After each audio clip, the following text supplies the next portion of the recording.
Hello you guys, so I just finished a Portuguese video that had to do with shopping patterns here in the United States, but I thought there were 3 points that were very, very important to reiterate to anybody that wants to have good financial education. So a habit that is very common in Brazil, it's very common in every store, is when you get to the cashier to pay for your purchases, you will be offered an opportunity to pay in installments. Sometimes it's 3 times, 5 times, 10 times, whatever the size of your purchase. They will offer you to split it up into installments.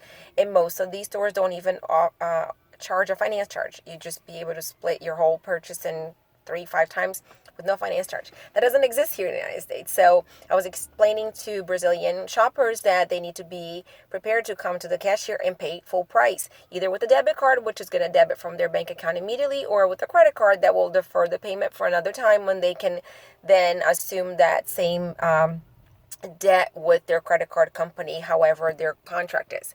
So but the 3 points that I made at once explaining how you then take care of that same bill with your credit card is what I want to talk to you guys about. So if you're using cash or a debit card, when you swipe that on the cashier, it's going to debit immediately from your bank account. Everybody knows that. It's going to show right on your statement. It took the whole amount. No APR charges paid on that.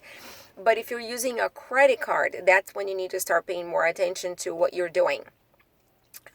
Using a credit card or using actually a debit card as well weighs on your credit history. So how well you treat the relationship in between purchasing and paying for the purchase weighs on how stores and lenders will see you as a valid consumer. Okay, a consumer that they want to do business with. Okay, so let's talk about that for a second.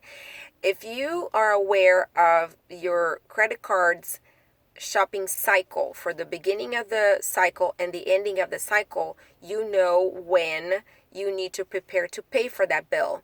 And then the number 3 thing that you want to know about your relationship with your credit card is what are you paying for interest rate? What is your interest rate on that card?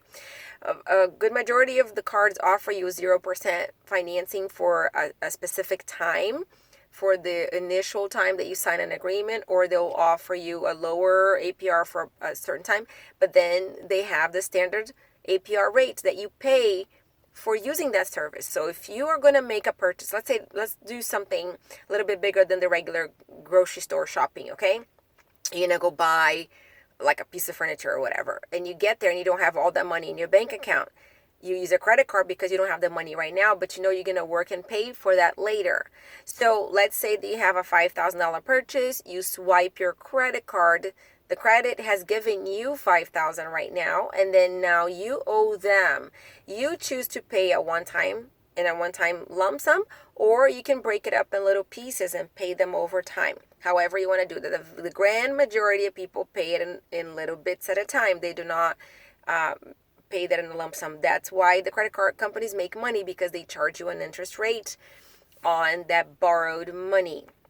And so on our financial education page, we try to teach people how important it is for you to plan ahead for those, to have another option of not borrowing with an interest rate, because at the end of the day, what happens is the more you do this, the more you owe the bank.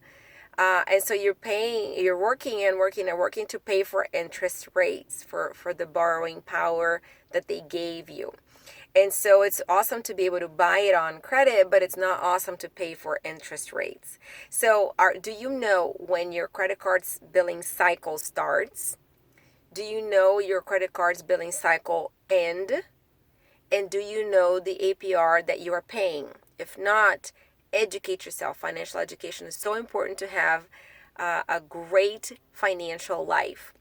So you are knowledgeable. You can make knowledgeable decisions when it's time for you to purchase, and you can enjoy the things that you buy without any guilt, because when you are choosing to buy with credit, you'll know that you can pay for it.